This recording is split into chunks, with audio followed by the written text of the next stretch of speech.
Good morning, everybody. Here we're on Friday morning. Friday morning. Yeah, there's no co-op today because everything froze last night. It's like a skating rink out there now. Yesterday was a swimming pool. Today it's a skating rink. Uh, Winter in Montreal in these days are these recent years are very unpredictable. The only thing predictable about it is it's unpredictable. So today we're reading through Genesis, continuing in Genesis.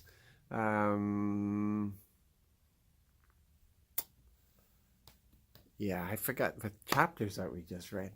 38 to 40, something like that.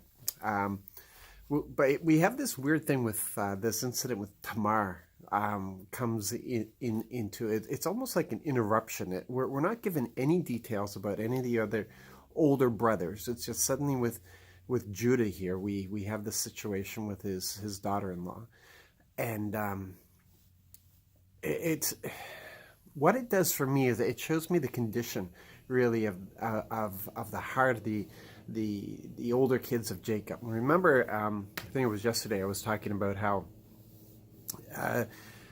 Joseph and Benjamin really had the advantage over the brothers because the brothers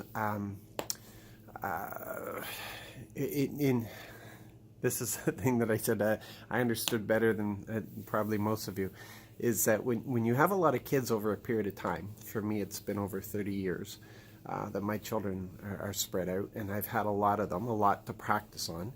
I've made lots of mistakes with the older kids, and the younger kids benefit from that. They also benefit from a father who's more mature, who's gained a lot of life experience and such. And when we're young, we're still trying to discover a lot. There's still a lot to discover. It's ongoing. It never changes. And parents evolve in their as they gain life experience, they gain knowledge and go deeper with the Lord. Perspectives change.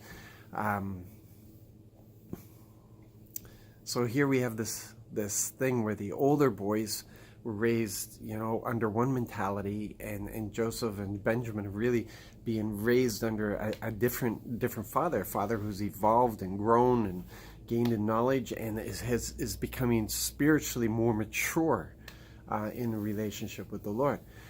And we see the contrast here because we have Judah has no problem going and using a prostitute, and yet takes great offense that his daughter-in-law,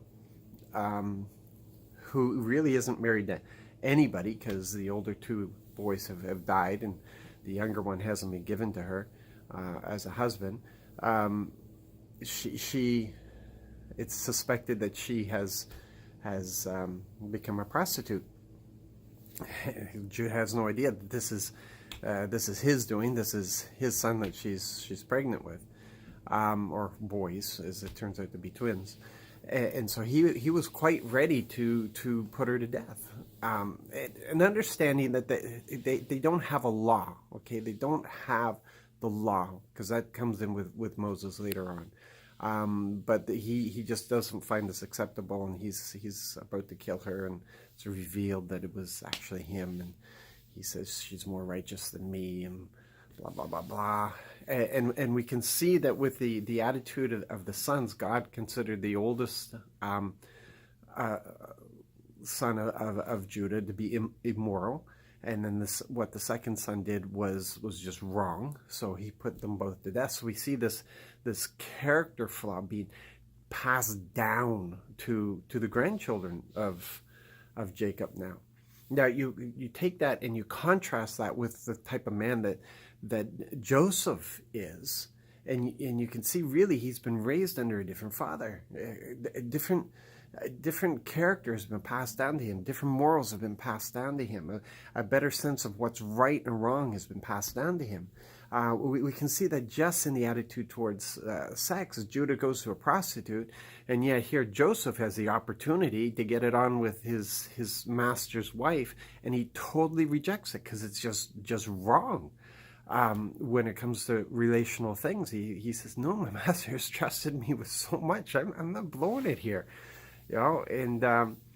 And so we can see why, as Joseph walks in this righteousness that really has been passed down from his father, and Judah is walking in this lack of righteousness passed down by his father, we can see why God's favor rests upon Joseph, because Joseph is more in line with the character of God, not perfect, but more in line with the character of God than any of the others, and he makes right judgments, and so the gifting is on him for the interpretation of dreams, and God's favor is on him, and Joseph chooses to do what's right no matter the situation that he's in.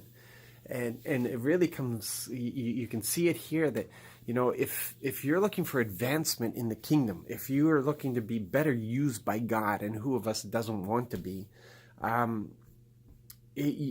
God has to show up in the details of your life, in all the things, in choosing to walk in righteousness in the big decisions and the little decisions, and just trusting that God knows what He's doing, and you're going to be used by Him. So yeah, there's a lot to be said here. So you have a great and excellent, wonderful day. Be blessed, and choose to be used by God today. Walk in His righteousness, but open yourself to do what He's leading you to do today. Be brave. Be bold. God bless.